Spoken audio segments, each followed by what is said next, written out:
Welcome back to another edition of the B4evaKool Podcast. My name is Rex45, and this evening we have Wei Lin on the show. Welcome to the show. How you doing today? Hey, I'm good. Nice. Glad to hear it. Yeah, let's jump in. Let's talk about how you got into writing and what it's been like. I know some folks that I've talked to in the past.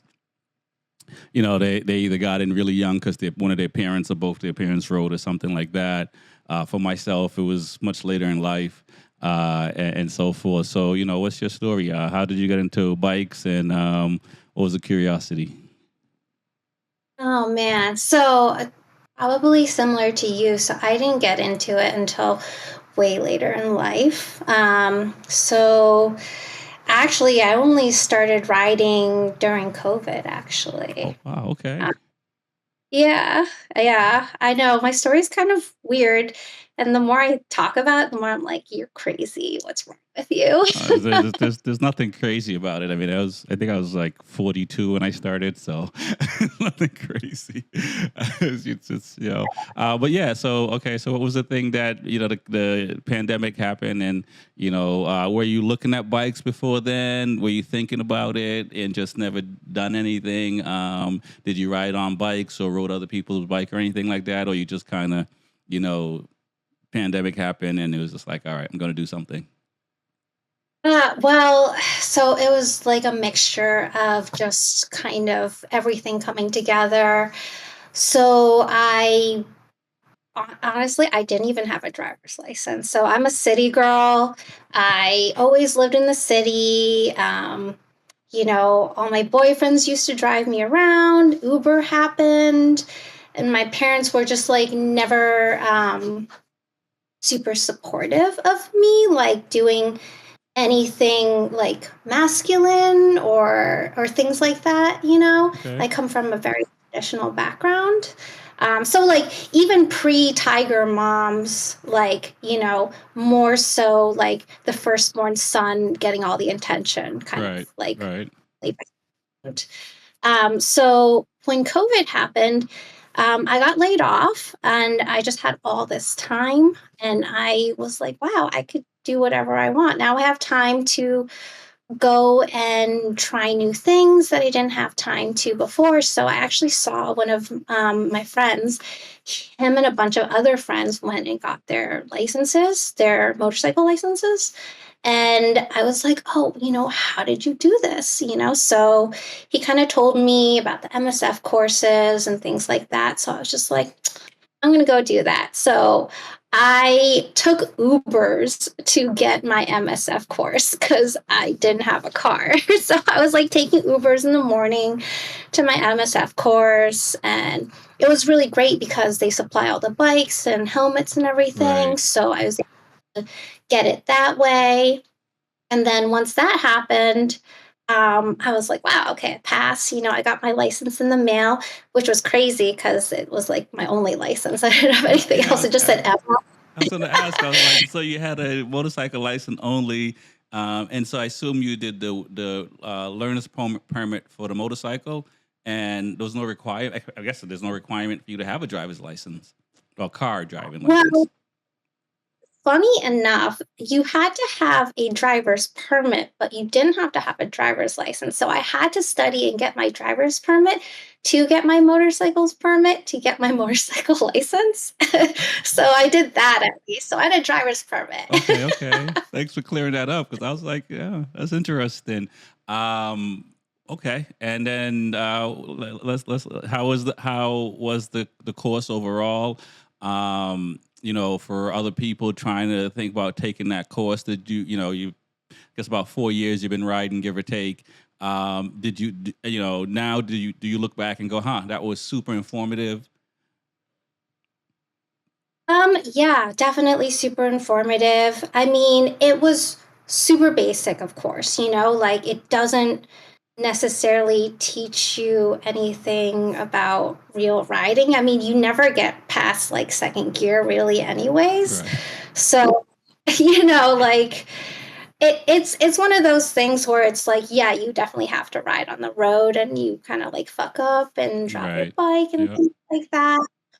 But it was good because I didn't understand shifting, like, so they taught me how to shift, what neutral was, using the brakes, things like that. So that was definitely helpful because I just didn't have any understanding of that whatsoever. Right. So they teach you the basics, which is great. Nice. And did you know how to drive a car, but just didn't get your license, or you were like completely like just green, like walked up and was like, oh, at least obviously you knew how to ride a bicycle, so you had balance and stuff like that, right? But were you a little bit nervous? Were you like gung ho? What was that like? Because I remember Yeah, getting my license, I had my driver's license, but I remember going to take the class, and I was pretty nervous, and I felt comfortable because like I could drive standard shift, and I got the concept from driving cars and stuff for 30 years, I guess. so so yeah, I mean, you don't know what you don't know. So right, I wasn't nervous because I just didn't know to be nervous, I yeah, guess. okay, cool, that's what's up. Yeah, like you don't know what you don't know until you know it. Yeah, I had a ton of fun. My teachers were really cool. The group I was with was really cool. It was really fun. I had a good time. Was I perfect? No. Did I pass? Yes. nice. And yeah, so I mean, I think honestly, I was more nervous when I took my driver's test. Okay. That was like way scarier, honestly. So, Well, let's talk about that a little bit, if you don't mind. So you got your license to ride a motorcycle. Did you get a bike right away on the streets to ride? Did you get your license thinking like, okay, I'm only going to go do the track only? How did that happen? And then what was the reason for you to go get your driver's license? so of course I've always wanted a driver's license. If not just for emergency issues, like let's say, I go off with my friend, they get hurt, who's going to drive us back, things like that. So that's always been in the back of my head. Um, as for the switch, how did everything happen? So after getting my motorcycle license, I was like, well, I got my driver's permit. I might as well finish and get my driver's license. Right. Like, what's the point of just having a driver's permit? So, I practiced, got good, though it was like mildly terrifying because the crazy thing about Massachusetts is you have to basically get off an exit, cross 4 lanes of traffic to get off at another exit in less than a mile. Yeah, yeah, yeah, yeah, yeah. Oh, yeah, that was like the bane of my existence in the beginning, for Right. sure. Now it's like a breeze. I'm like, whatever, let's And go. did friends teach you, or did you go and take a class for that as well, or? So friends taught me, thankfully, though I'm looking back, I'm like, I can't believe you trusted me with your car. Right, right. Yeah, yeah, yeah. Friends, you need them. Yeah. Well, nice. And so, okay, so wow. So, okay, so you got your driver's license, your motorcycle license. What point did you get a bike and your car, and then how did you decide to go to the track? And again, yeah, did you ride on the streets with the motorcycle?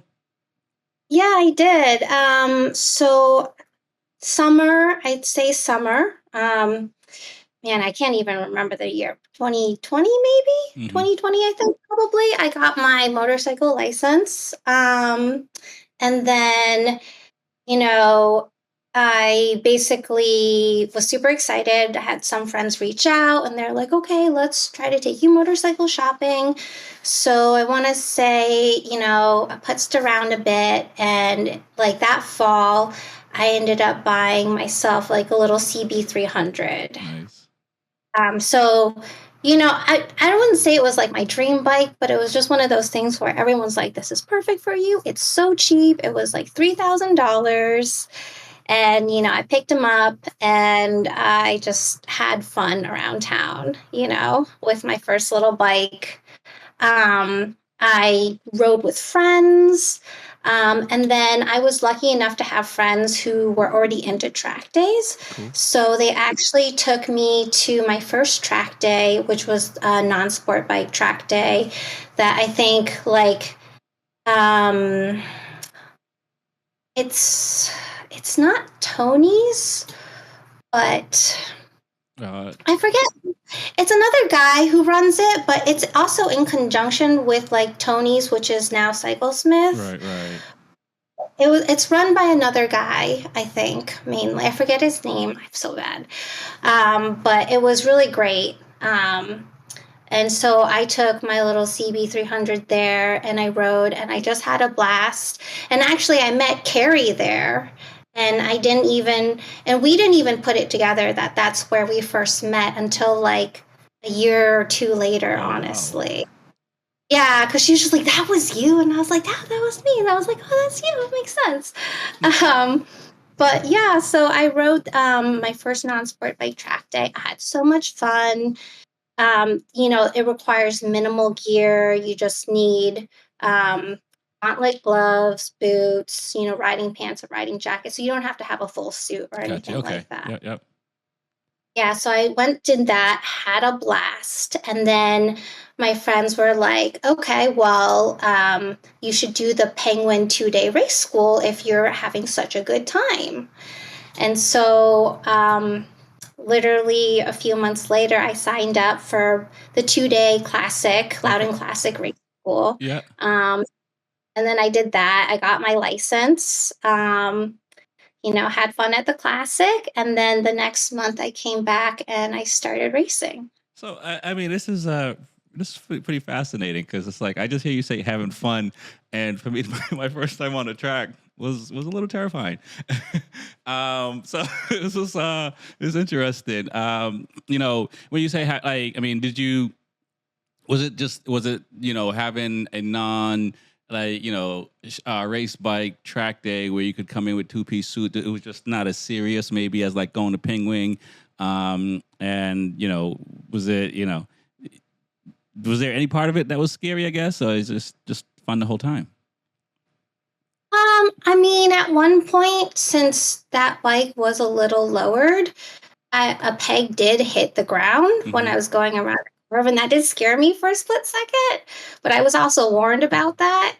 So that did freak me out a little. But, like I said, you don't know what you don't know. So it's just having a blast, Nice.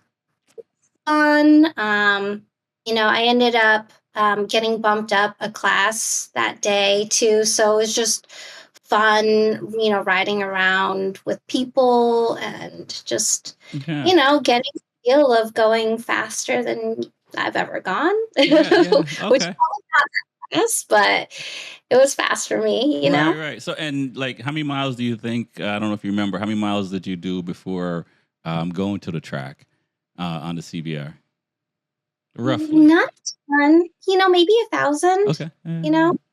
Well, probably less just because I got in the fall and then you can't really ride in the winter. Right. And so it was spring that I did the non-sport bike track day. Right. So, I want to say, just under 1,000, putzing around in the city, freezing my tush off. Yeah. You gotta get heated gear. It's one thing I learned when I lived in Boston. Heated gear is the way to get the riding extended a little bit. Well, I did ride in January and February, but I had serious heated gear, socks, pants, gloves, jacket, so everything. But I was a little crazy in the beginning. So now let's talk about your experience with going to the Penguin School, the 2-day school. Did you feel, and at the end of the school, did you walk away saying, I learned so much more, or kind of the things that you were already doing just kind of rolled naturally into what the school is offering, and you just kind of kept having fun and going faster? Yeah, I mean, it's been such an insane journey, and I've learned a lot of things the hard way, I will say. That's why I keep on saying, like, you don't know what you don't know until you know it. And when Right. you know it, it usually hurts. um, so, yeah, I mean, I definitely learned a lot during Penguin Track Day. Like, all the flags, all the things that you have to know when you race. I think one of the things that I was like the most concerned of, I was just like, when do you know to stop? you know, and it's just like when the checkered flag happens, Yeah, but I'm yeah. like, well, no, if you're supposed to stop, and they're like, everyone stops. Gotcha, gotcha, gotcha. Yeah, yeah. No, I feel you. The worst thing for me is going to a new track, figuring where to pit in. Like I'm always like I don't and if there's no bikes in front of me and they're not pitting, I'm always kind of like, is it here? Is it here? Is it here? So I feel you on things that may seem normal to other people. That's just like, when do we stop? And so you took the class. Did you race that weekend, or did you started racing after that? So I didn't race that weekend just because I didn't have a race bike. I was just on that time. I actually went and bought myself a Ninja 400 to go and do school and to possibly prep as a race bike. But I didn't realize what it would take to make my bike a race bike. So when I was there, they're like, "Well, we're gonna have to safety wire. We're gonna drill. We got to do A, B, and C." And I was like, "Oh my god!" Like that's so And much then fun. yeah, so it was. I swear to God, it was like so lucky. I think Jacob Crossman was actually selling his Oh, 400. nice. Um, so I ended up just saying like, hey, I'll take it. So next round showed up and started racing that one. Nice, nice. So I was in Garage 4 with Ian and Jesse and Lloyd and those guys. And when I first came to Loudon, I bought Jesse's old SV race bike. It's so much easier when you get a bike that's already prepped. And since then, I've built a few race bikes, and I've broken so many drill bits trying to drill through bolts, and getting a vice to just keep the bolt from moving around. Not fun stuff. It's nice that they sell pre-drill bolts these days, and you can at least buy some and not drill through it because it's the worst. Um, nice. And Loudon was the first place you started racing. Yes. And what was that like in the novice class? And have you raced at other clubs or racetracks? Yeah. I've been really lucky to have gone down. I've gone down with Niemer to Miami to that Homestead, track down Homestead. to Homestead, yeah, and race with Ezra, Yep, I believe. yep. Yeah, so I've raced with Ezra down there once. And then I've also gone down south over to New Mexico and Arizona to race with Asthma, Okay. another group out there. Right, right. And yeah, I've had a little bit of experience running at different tracks now, and getting super lost at pit out and having the corner workers look at you like, where are you going? Oh yeah, no. One time I was at Roblin and I went the wrong way, and there was another person who was also new, and they was following me going the wrong way, so we both had to turn around. Um, going to so you've been to a few tracks. After experiencing these different tracks, and I'll say this because, like, for me, I went to Loudon from 2013 to, like, I believe 2019 before I went to a different track. So I had so much time at Loudon, and I think for me, I was kind of hitting a mental wall where I just kept doing the same time. So I was just so used to the same thing. And like you, I went to Homestead for the first time, and that really opened my eye and also showed me that I couldn't really go right because there's not a lot of right turns at Loudon. so so it was like, some learning happened to do. So after you've been to a few tracks, and you look back at it, you're like, what was that experience like? What were you thinking, like, and also just talking to other people, right? Because that's the cool part. When you're at the track, you get to talk to people and see what they're doing. So, like, how did you feel about what you were doing stacked up against them, and just a relatively short period of time of because we're in 2024, so it's like, under about 4 years. What's that been like? It's definitely eye-opening for sure. I mean, I want to say like, since I started halfway through the season, in 2020, it was good. And then, of course, you crash and then you have to reassess what you're doing, and I was like, okay, well, I obviously don't know what I'm doing. So I had to completely change how I rode, because I wasn't light on my bars. And so, at some point, they were like, look, you're getting really fast. But the problem is that if you keep riding the way you are, you're just going to start crashing the faster that you get. Right. And so that kind of, fucked with me a Mm-hmm. bit, and I don't know what else also kind of got into it, but I want to say the next year, or no, like at the end of that year, I like got the yips really bad, like super, super bad. I was like stalling at the beginning of every race. It was just to the point where it was almost like hilarious, it would just be like me, Yeah. and I can't even, I can't put my feet on the ground, so it's like, getting the bike back into neutral, getting it on and then getting to one again, and like, meanwhile the corner workers are like, Freaking and I'm out. like, Yeah. Yeah. Yeah. fucking leave me alone, I'm gonna get there. And so, like a minute later I take off, and of course, like, I'm so angry, Yeah. and Yeah. all these things. And yeah, it was definitely a bit of a wreck, I'm not gonna lie. And So was that after you crashed that started happening? yeah, yeah, it was after. Well, so it's interesting because I actually got hit my first round Mm-hmm. racing, but it wasn't me, Right. obviously. Right. I Right. got Right. hit, things happen. But then when I crashed on my own, I think it definitely, made me think like, what am I doing wrong? And then like, reality sets in, you don't know what you don't know until you know it. And then I think it kind of just shifted my la la la la la, kind of vibe, Right. to their stakes, like it hurts, it's expensive, It people hurts. know you crashed, you know. So, I got the yips pretty bad, and it followed me all the way down to Homestead.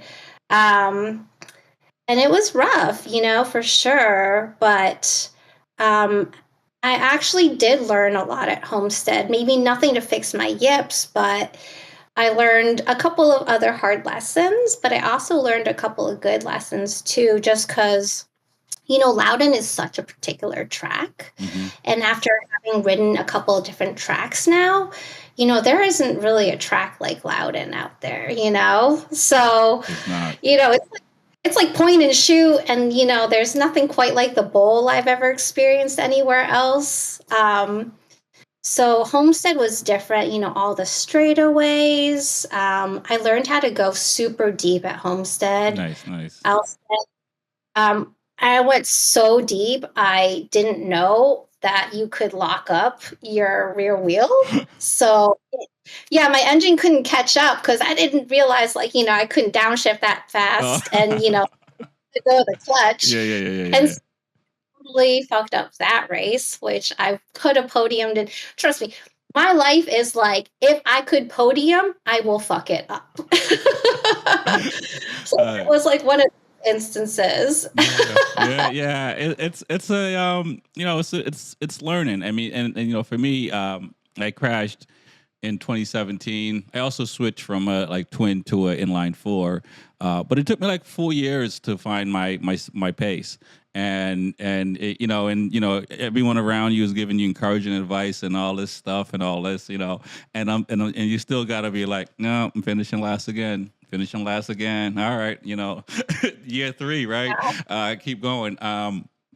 So yeah, I know about that mental block and also like you know, I think for me, not think at the end for me, it was more. There was a part of it probably in the beginning. It was me, but eventually it was just the bike, and it took me because I was still new. I mean, I still am new now.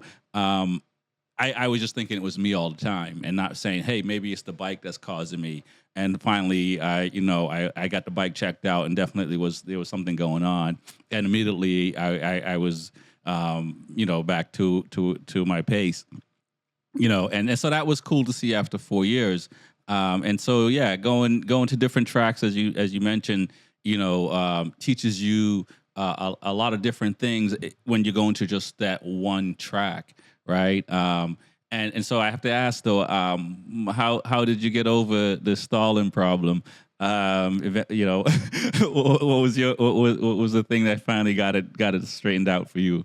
More riding? Um, well, it was a mixture of working with a new coach and then also just trying to figure out the bike, like that was part of the problem too, was because I have really small hands, and so kind of like the soft spot with the clutch Mm-hmm. is that like I couldn't get it right, like it wouldn't engage, when I let it out to a certain point. So like when I needed to like let it out, I would kind of have to just dump it, to actually Right.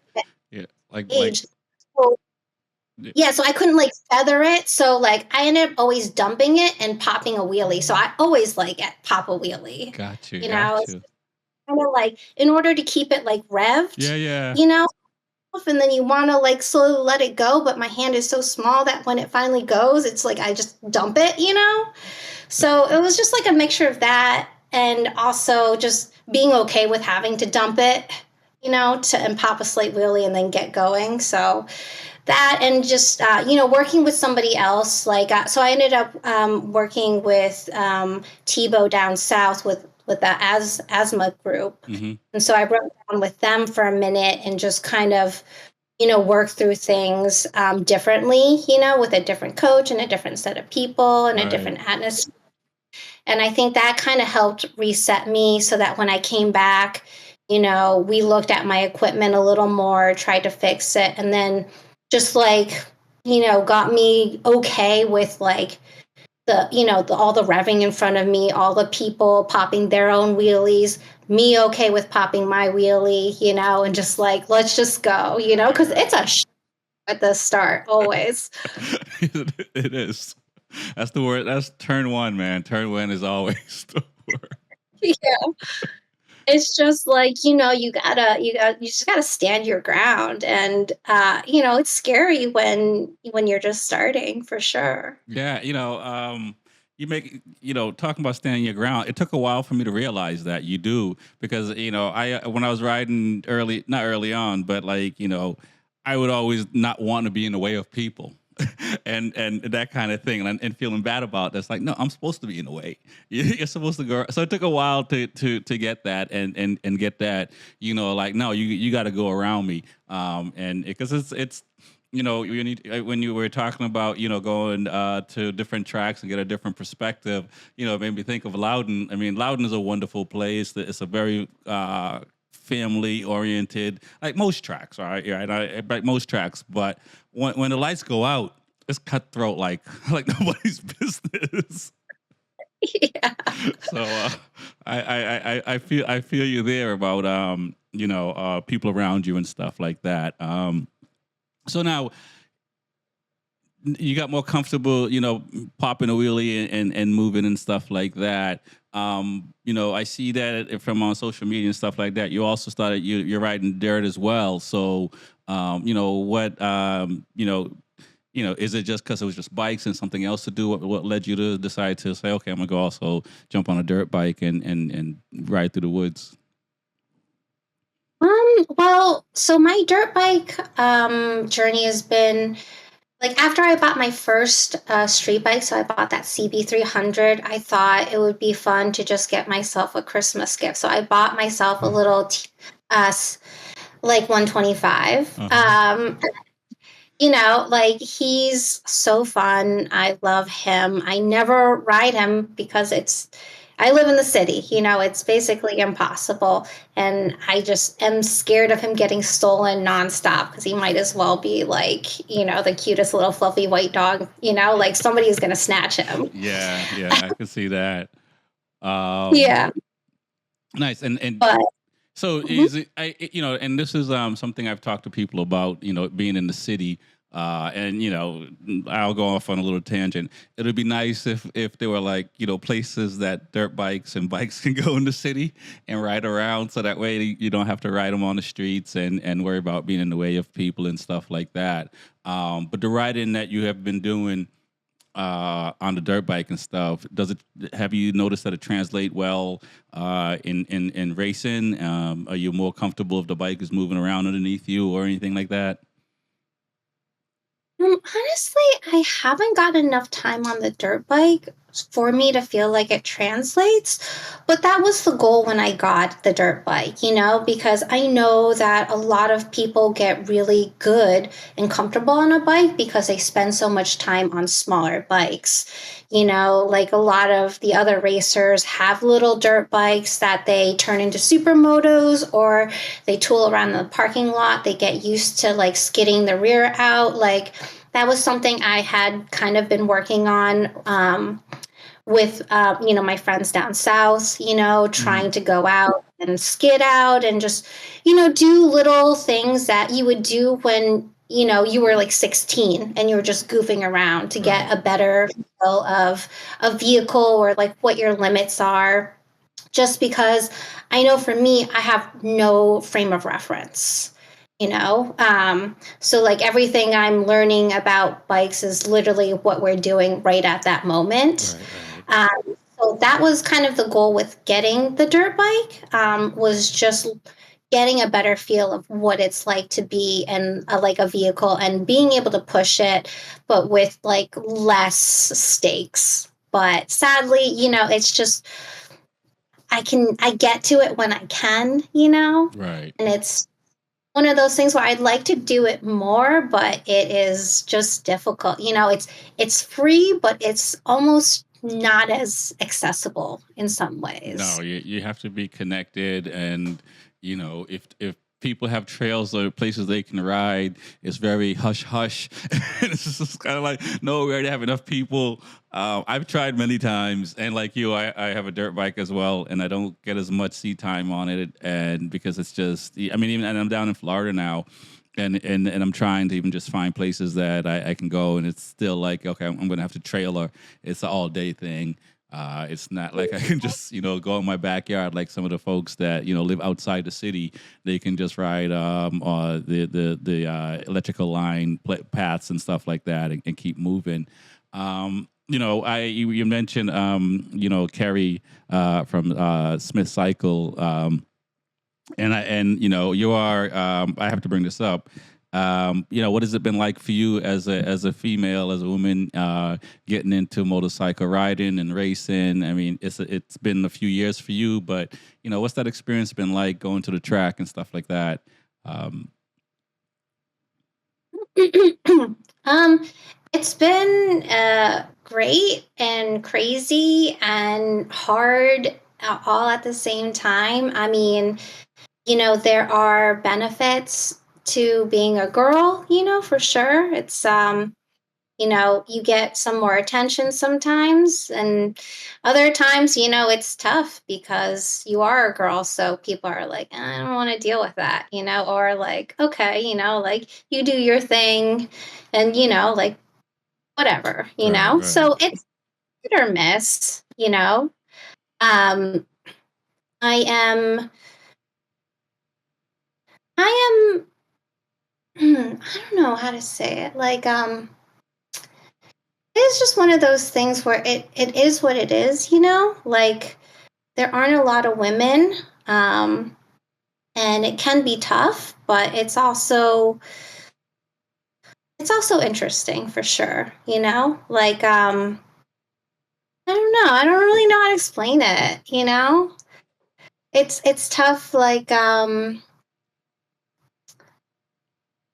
it's just one of those things, like, I don't know what it's like for guys, I just assume that it can be easier, it can be harder, but for me, like, I'm lucky to have made so many friends and have people be so open to me, and also, learned so much from people because I had no idea what I was doing. And now I Right. have a little more idea of what I'm doing for sure, you know? Right.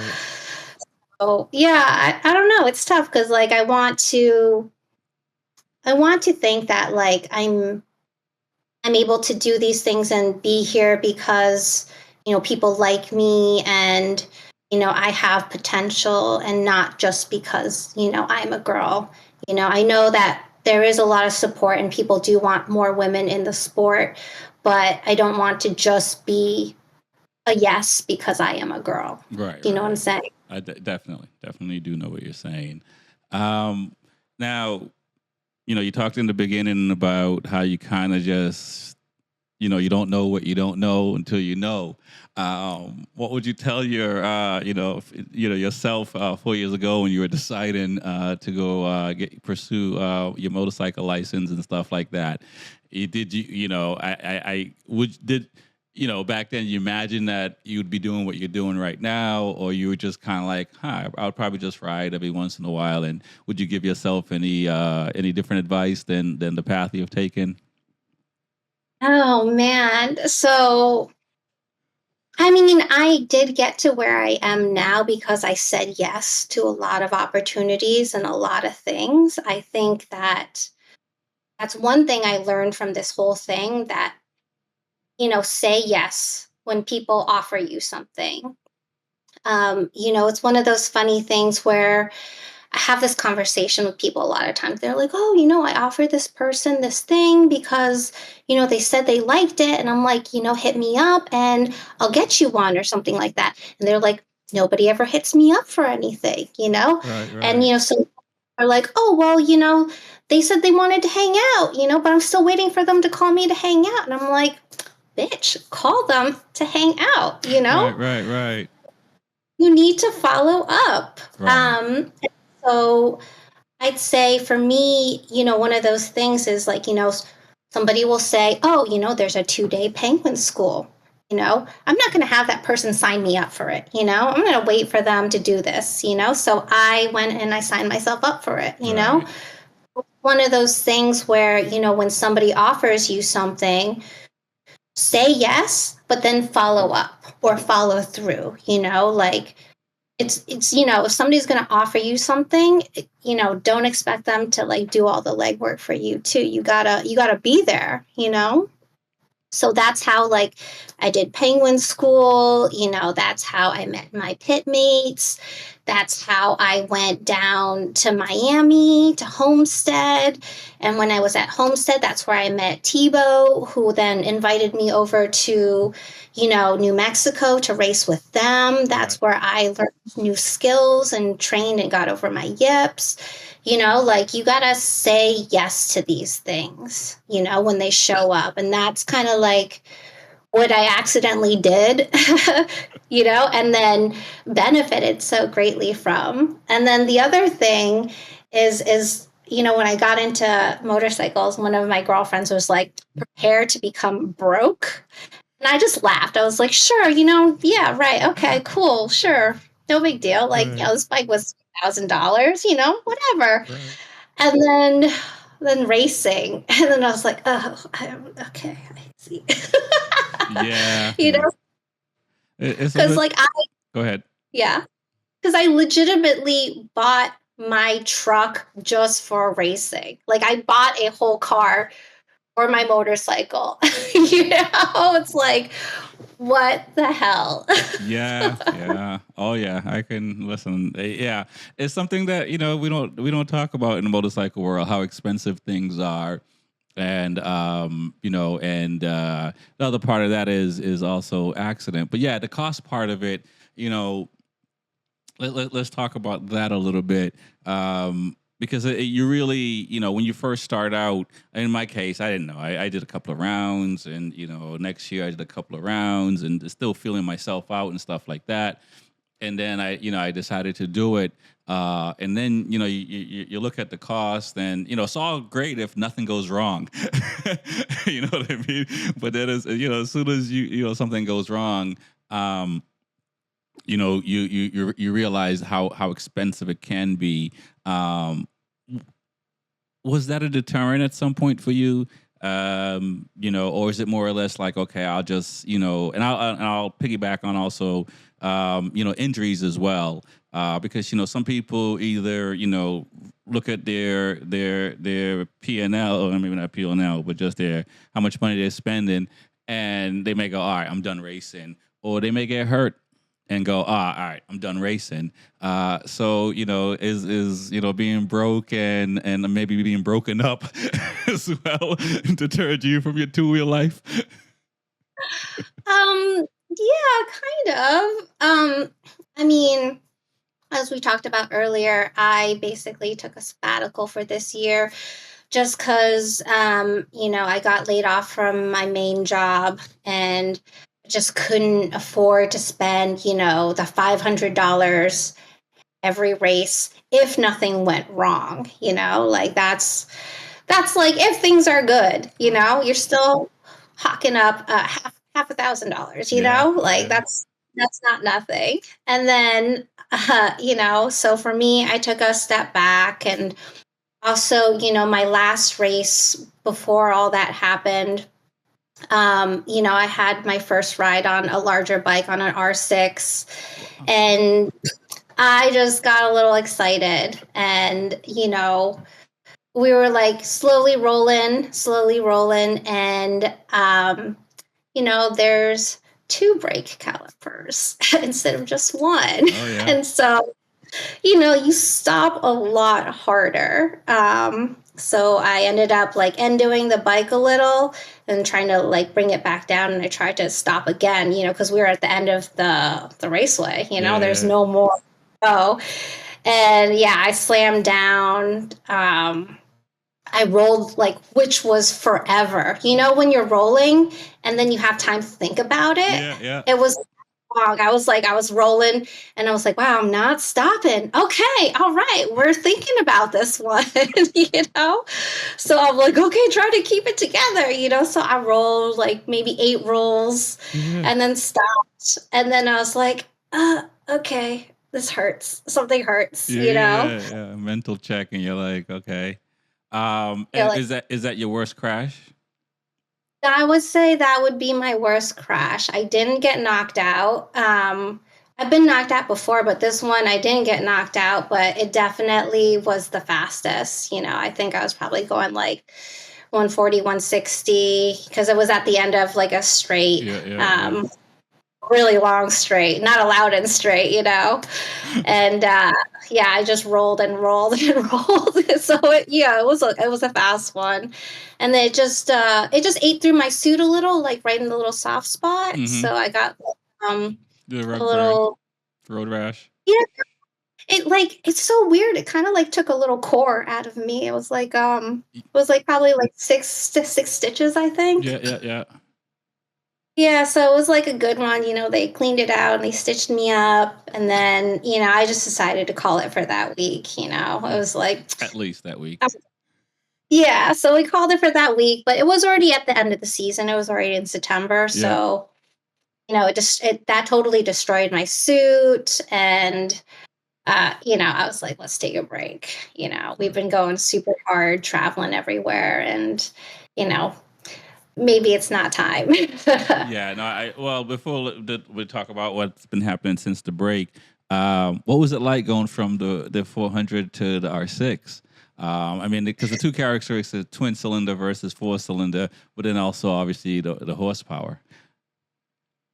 Oh God, it was kind of a mess, honestly. Like we didn't really set up the bike very well for me. Like I couldn't even hit the shifter. Like Oh they wow. had to hit the shifter for me because I was so short. Like when one leg was on the other side, I couldn't hit the shifter with my other leg, so they Okay, had to. like Aaron So I Canet. was just like, you can't stop me before we pit out. Like we cannot stop. Like you can't. Yeah, I'm yeah, like, yeah, yeah, yeah, yeah. and then honestly, like the first time I went out, one of the Schrader valves unscrewed itself, so I got a flat like while I was riding out and pit in and tipped over because it was kind of a mess of a round. I'm not gonna lie. All right. Well, you gotta get that bike lowered. Yeah, but I mean, the bike, it was crazy. It felt so good, like you're going so fast and you don't even know it. It definitely was just generally a lot bigger Mm-hmm. uh, than my 400. So it felt big, but not unwieldy. Yeah, yeah, yeah. No, it's just a fat bike. It's just a fatty. So, I mean, I think that maybe if I had more prep and things like that, and if my friends didn't have such like too much confidence in me, then maybe things would have gone a little differently for sure. Right. But it was crazy to see the difference. Like the difference between bikes was insane. And honestly, like I don't need an R6. I really don't. Yeah, yeah. No, I think it's interesting because I see things on I mean you probably as well on social media where people are telling people what's a good bike to start with, and you'll hear people say 600 and 1,000, and if you ride a 600 the right way, it's more bike than you need on the street. And I may get some flack for this. It's one thing to be on the highway, pinned open, straight. Like if that's to me that's not racing or riding with skills, right? Because anyone can just, I mean, in a car or anything, you can just pin the gas and go. It doesn't mean you know how to do anything else. So it's until you get onto the track is when you go, okay, yeah, I probably don't need all this right now. And the small bikes are really fun.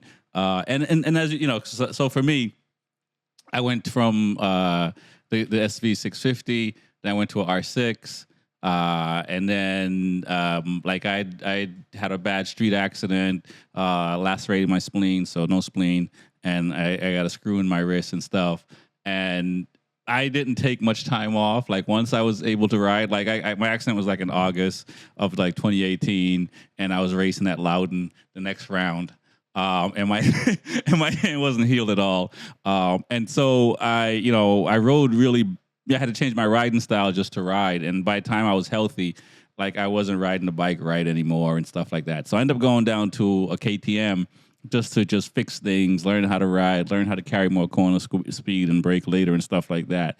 And like going down to that small bike made me so much quicker on my R6 when I went back to it. So, there's something to be said about just like mastering your skills on a small bike.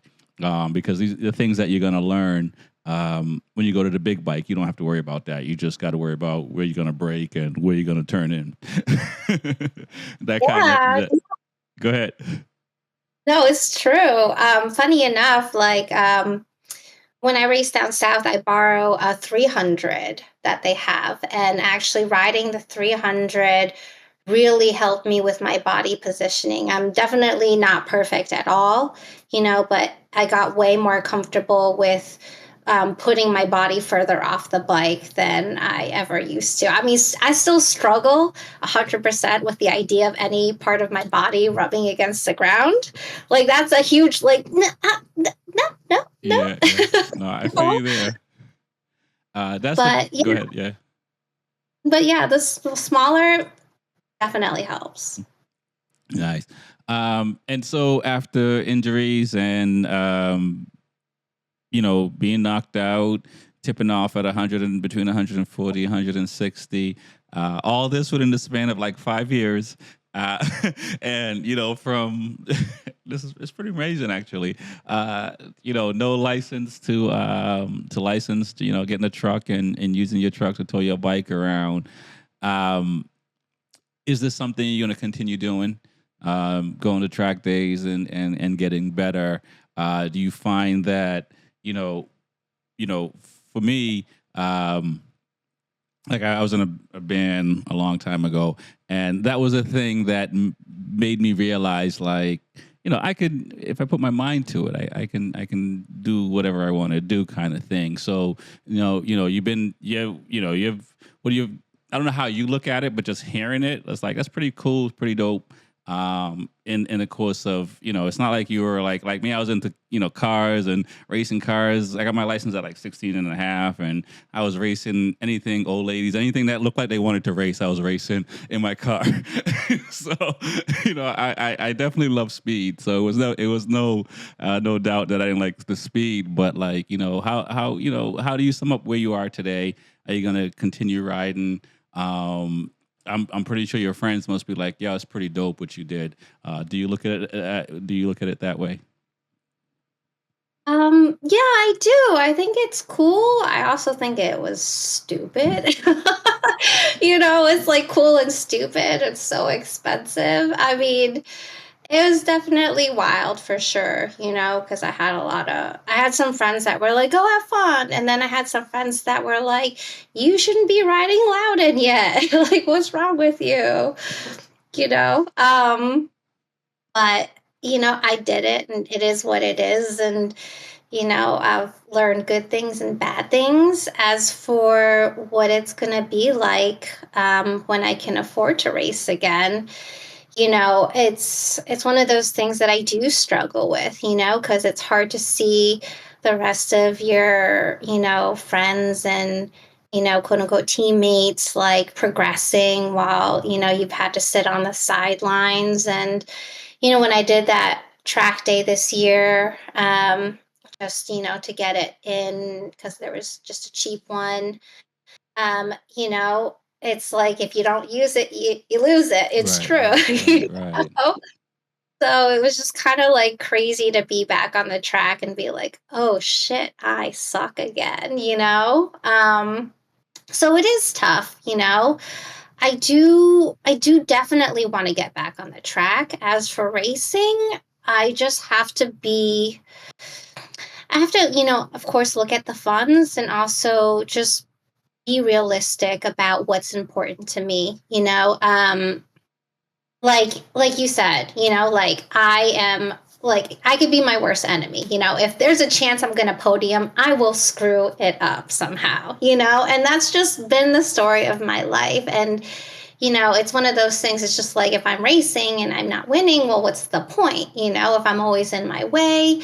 But also, is winning really important? Like when I got into racing, I didn't even really think about the winning part of it. It Hmm. just felt like something really fun to do, track your progression. It's different from a track day, because like you can see your times, and like and that's just something that I like seeing. I like seeing myself get faster and progress.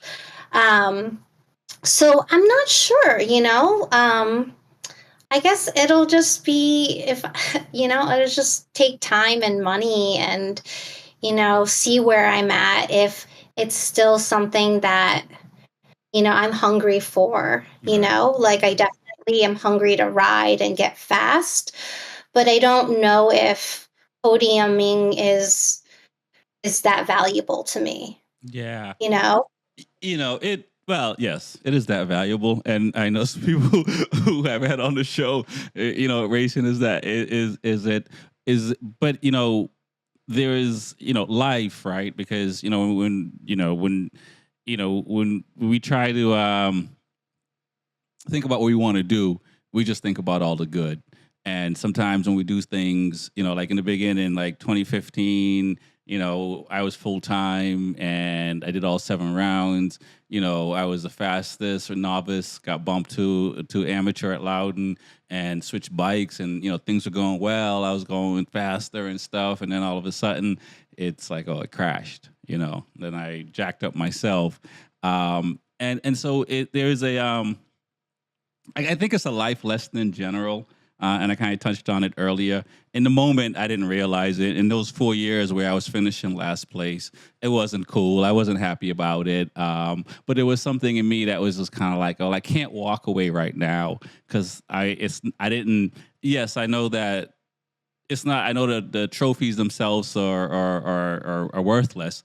But the idea of walking away, and I know I'm better than this. That was like the hardest thing. It's like I know I'm better than this, and like and we see it with much better athletes than myself when they struggle at the high level. When I think like MotoGP riders who struggle for years, and you're like, what's wrong with them?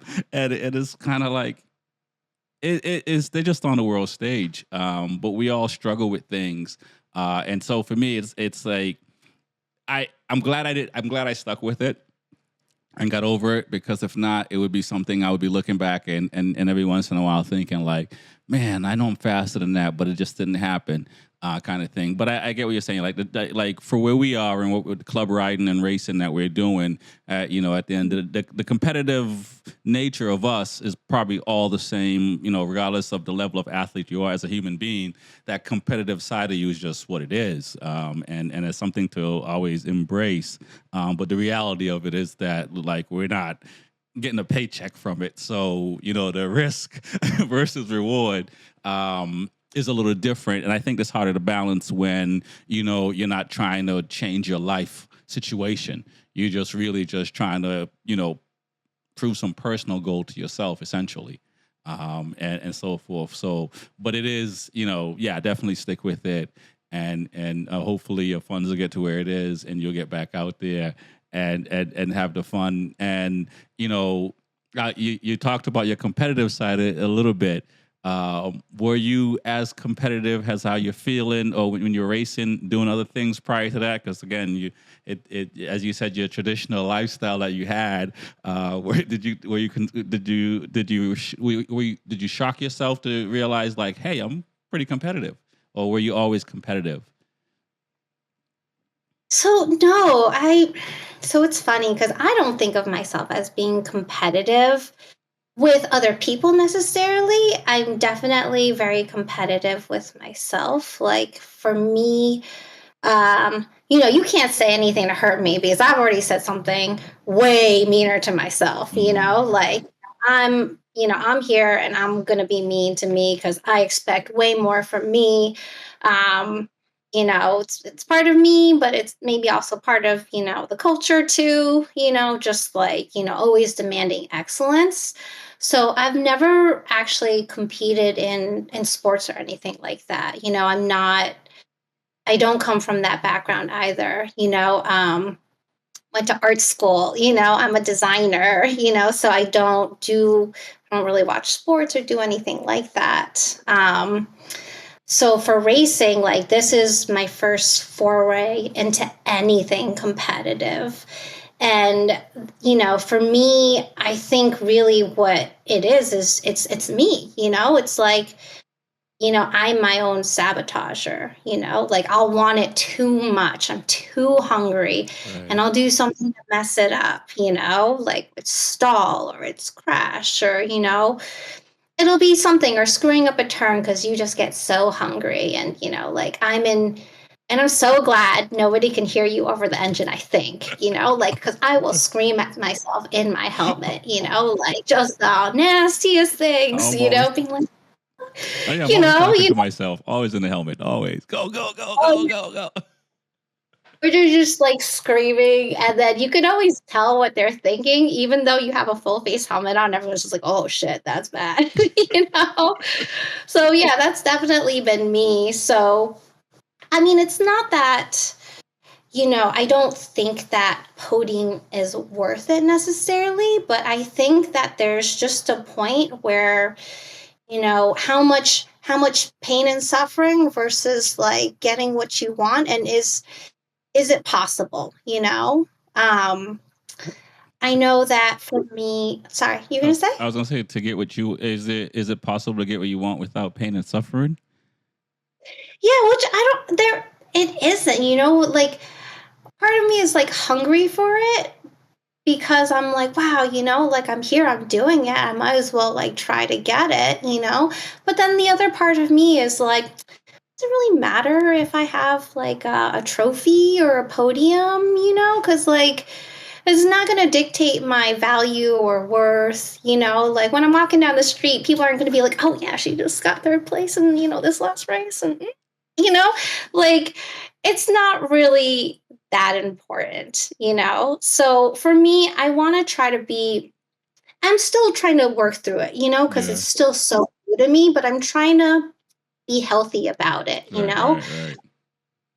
Like racing is tough, It's like there's no tears, you crash, nobody is, there saying, "Oh, poor baby." It's just like, "All right, what did you do wrong? Don't do it again." Yeah. So it's like it's not a soft sport, it's one of the hardest places to be. No tears, no boo-hoos, Right. you know so, I'm trying to just like be healthy about it for me. And just especially because, this is not where I come from, so it's just a whole different vibe for me. Right.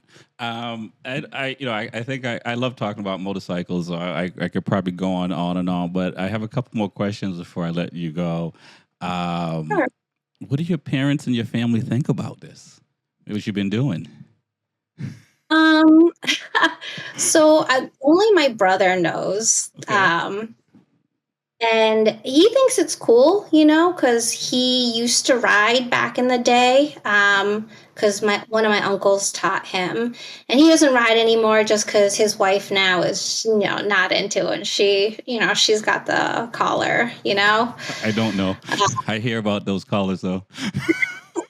I mean, I don't know either. So, he's happy for me that, I'm finally going after the things that I didn't have access to when I was young.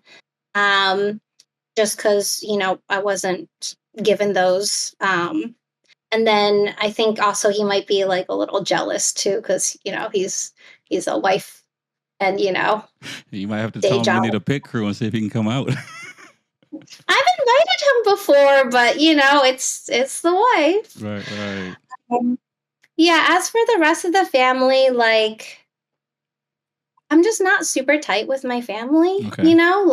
um like I said, they weren't super supportive of me in general, growing up. Like I didn't ever get a license, like there wasn't that support, like go get your license and go do this and go do that, So I feel like a lot of me saying yes and being open to trying new things is because I just didn't have access or support to that when I was young. Right. Um, so a lot of these opportunities I've had to create for myself, or if they do show up, I say yes to just because, like, who's going to help you? Not nobody, Yeah, no, I do know. Listen, my mom, when I went to her as a teenager saying I wanted a dirt bike, she was like, "You gonna kill yourself?" No. That was it. And so you do have to do that. You'd mentioned like the trophy and the winning. Um, I think of a poem by Charles Bukowski, Bluebird, and he's talking about he has a bluebird inside of him, and it wants to come out, it wants to see the sun, it wants to see all these things, but he's saying he's tough and he's hard, so he doesn't let it out, and but he's like every once in a while I let it out, and it's like it's like yeah, no one sees the trophies, but every once in a while you can look at them and just be like, yo, I did that. So it's I for to me, the obstacles in the way for us to get over them when we get over them, especially I can only speak for myself. I always think things are always harder to do than they actually are before I do them. For me, it's just kind of like it's something about feels good about accomplishing things and getting past those obstacles because a lot of us allow things to get in our way, and so these little trophies, these little wins, we don't have to put them outside for everybody to see, but it's nice to look up and see them every once in a while and feel good about what you have done because not a lot of people are doing that stuff, and I don't know how many people are going to decide to say, hey, I don't have a license. I don't know how to drive. I don't know how to do all these things, but I'm gonna go do and that's pretty dope. And so I really appreciate this conversation. Can you tell folks how they can connect with you on social media and stuff like that, and all that fun stuff? Yeah, sure. I'm mainly on Instagram, so you can find me at WXTWO. And that's kind of where most of my racing stuff is. My portfolio for my design work is also there too. So that's also my other stuff. And then I also love rock climbing as well. So there's a little bit of that mixed in there as well. But that's the best way to find me. So there's links to everything there. And that's how you can get at me. Awesome. Well, I want to thank you for coming on tonight. My name is Rex45. I've had the pleasure to talk to Wei Lin. This is the B4evaKool Podcast. Peace.